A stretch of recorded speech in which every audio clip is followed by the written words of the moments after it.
Hey guys, welcome back to the next episode. I'm just starting off here where we were on the last episode. So I'm gonna start working on my iPod nano project here. And one thing I wanted to show you as well that I missed in the last video is this chip.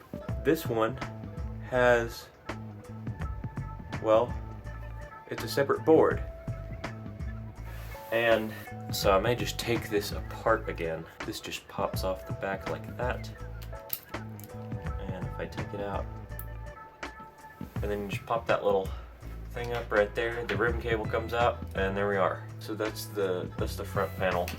Here we have a separate board. So this just has like a board-to-board connector on it, and then that just snaps down right here.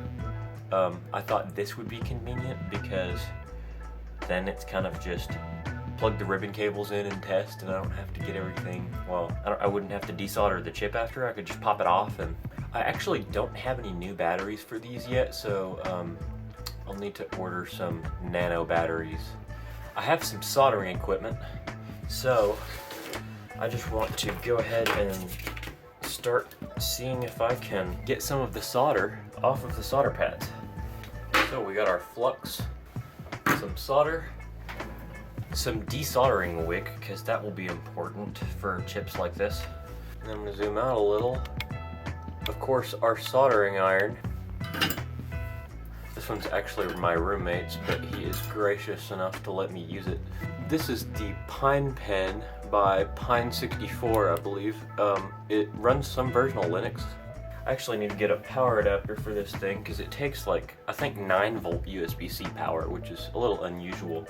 But we've been using our Nintendo Switch brick to provide that because the brick will provide that. This one will do 9-volt, 3-amp, 45 watt, it says on it. So, hey Gavin, I don't know if you noticed, but 3 times 9 is not 45. There we go. And then I believe you just hit plus button there and it starts heating up. Yeah, I believe it goes to 450 Celsius or something. I guess I should start on this SATA SSD to get the chips off of it. That looks better. Now, I've never done this before. This is going to be some practice for me. So if you guys have tips for me in the comments about desoldering chips like this, let me know, because I would love to know. I would love to get better at this. I believe I'm supposed to start with the desoldering wick. So I spent some time messing with the desoldering wick until I realized, actually, I'm an idiot. I have a hot air station. Yes, you do. Let's see if my hot air station can't do something about it. Watch as I burn myself and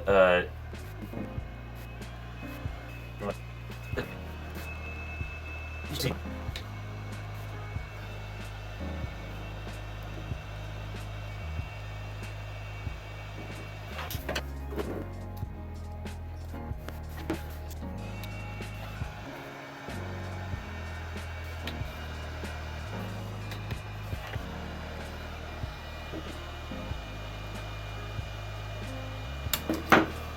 There's one side.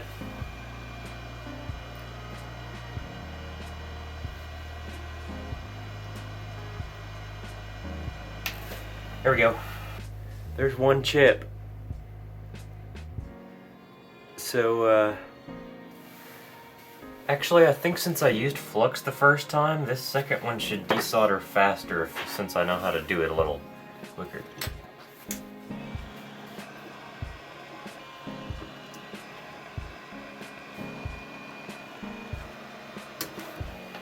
There's one side. Yeah, that's easier. I just had to get this up to a hotter temp. I have a couple more attachments for this as well. I have a smaller one and a bigger one. Or no, this is actually the biggest one. It goes down to this, and then it also goes down to this. Oh, the helping hands are kind of hot too. A little bit warm. And then That was one side of the board. I think I'm gonna let that cool off for a second. Okay, I guess it's time to pop the other two chips off of here. That might be a better angle there. We're gonna see if that helps at all. Oh, I might need the soldering station to back me up here, like that.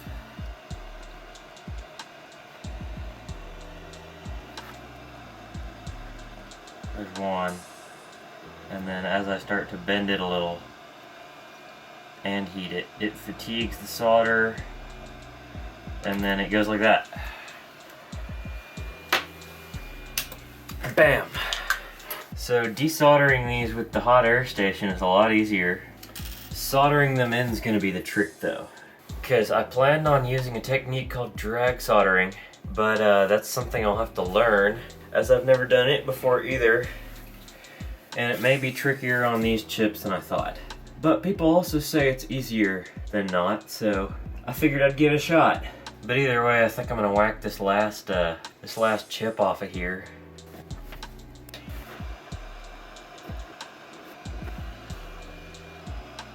And it's like,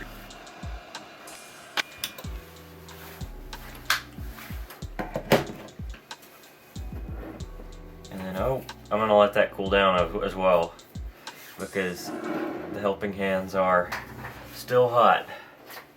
But there's our last chip. So now I've got 4 of these little SanDisk dudes here. And each of these are 16 gig, I think, or no. Yeah, each of these are 16 gig. So if we stacked 2 on top of each other and another 2 on top of each other on each of these 2 pads, then we could have 64 gigabytes theoretically.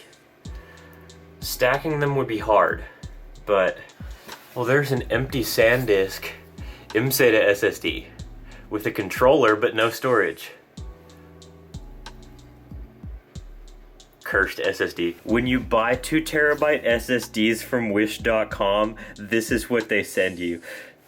I'm tempted to just try to desolder this chip and put one of these 16 gigs on there, and then see if I can get that thing to boot with Rockbox on it. Because if I can make 16 gigs, that will make me more motivated to do the 32, 64 gig models. Alright guys, we're back at my disgusting desk. So, well, workbench. I have a desk upstairs as well, but it's slightly less disgusting. It was disgusting before this, but anyway. What I have here is a 510 threaded pen. You could assume what this could be used for. I've covered up the logo here so that I don't lose my channel, but the reason I got this is because the Pine pen, it has some tips for it, but the different tips that it has, there's not a flat one like this, which is what I need to be able to solder the chips that I want. So let's go a little closer. So there's that. You can see it's like a flat / round tip. So I think what I'm trying first is, I had all these chips desoldered. So I believe I'm gonna take the Samsung chip off of this little removable board here, and then try soldering on one of these SanDisk 16 gigs here, and then put it back in the iPod and see what I can get it to do. But first off, I'm gonna use the hot air station to pop this chip off, and then we'll get onto the soldering with that, because it has a pretty small battery, so I want to conserve it. Here.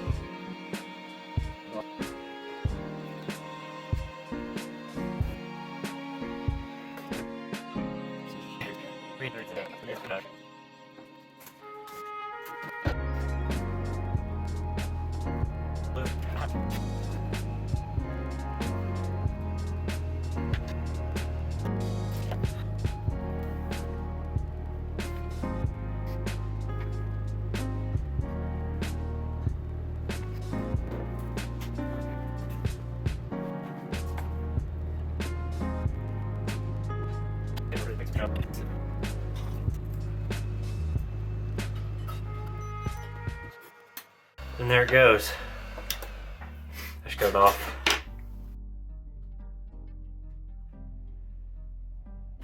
Now this is where our desoldering wick comes in.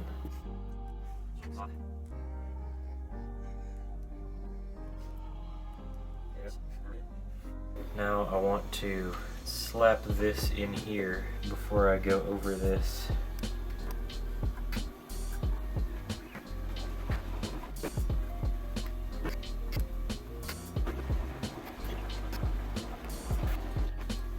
Alright, those pads look pretty clean. Then I went to wash the PCB in isopropyl alcohol. Alright, so now I've got a clean PCB. There's actually a little bit of solder on this tip already. It's still not on autofocus. Lol.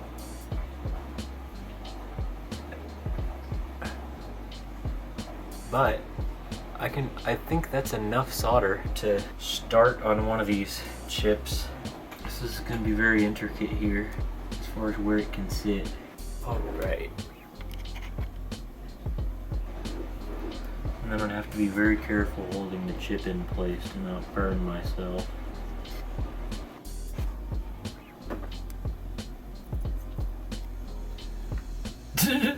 Well, I soldered a couple of the pins together.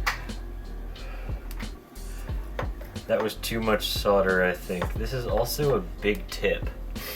And I wonder if the pine pen would work better anyway. It probably would. This is flat though, so it's good for desoldering.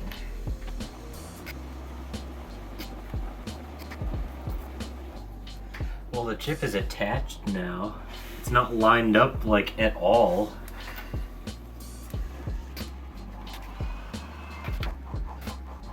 Here's another idea I can try. I'm gonna try to get these with some solder on them and then just use the hot air station to stick it down. One of the pads has come off of this board here. I don't know if you can see it right there. I'm not really concerned about it because there's not a trace connected to it.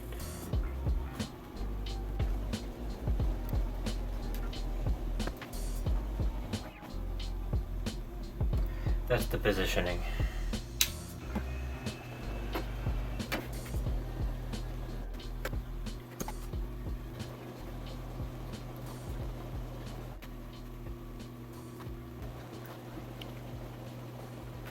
I've almost got half of this one soldered up already.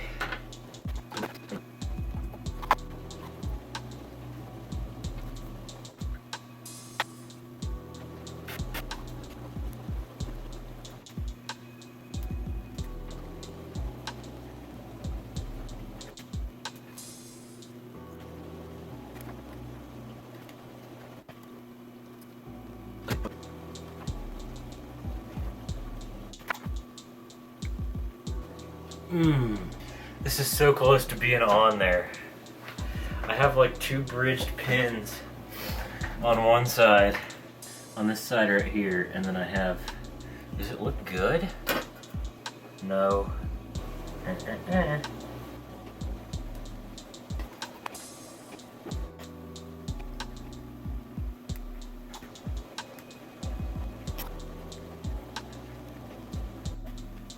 I could probably do that better if I had another go at it with another chip, and I probably will have to because I can think of already a better way to do that.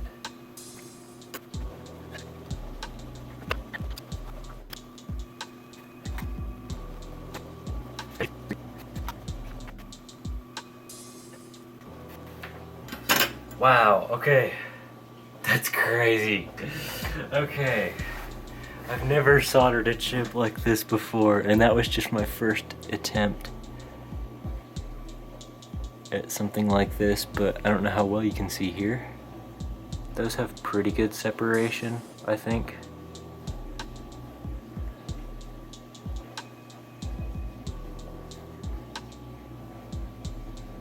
It's hard to tell. I'll take pictures on my phone and insert them here, because my phone does a much better job. Okay, so I found something. Pin 5 and 6 and 9 and 10 are bridged on this side.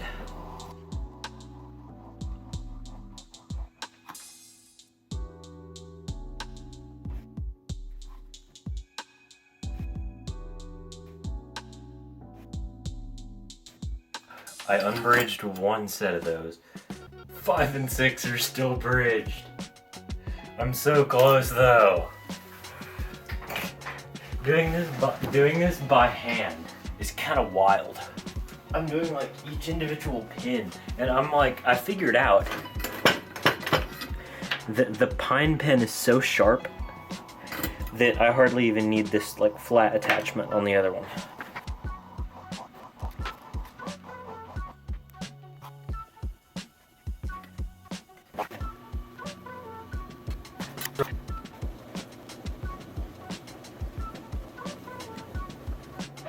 Okay, just looking at this myself, I don't think any pins are bridged anymore. This is what I've got.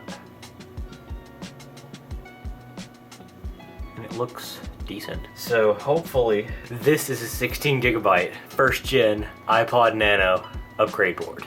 The first one. But I don't know that yet, because I don't know if it like even works in Rockbox or not. So I actually have some new batteries for these. Here's iPod Nano 1 first gen battery replacement. So it's gonna be yellow, red, black in that order. I'm gonna keep my capped on tape right there and then just go take these off by going like, and then I have this little flip to put back down right there. And now it has a new battery and a 16 gig chip. I believe this one was, a 2 gig.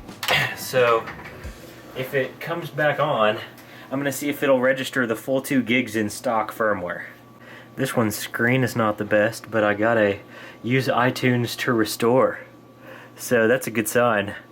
So I've had some trials with this in a few different operating systems, and it won't read the flash storage chip at all. This is kind of what I thought I would run into, is that the flash controller, which actually I would have to take this back apart to show you because it's on the front of the board, but the flash controller can't read the NAND. I do have a couple of other chips that I want to try, and I want to see if possibly I can take some of the original type of chips off of these and try to make an 8 gig instead of a 4 gig out of one that had a single 4 gig chip or something like that.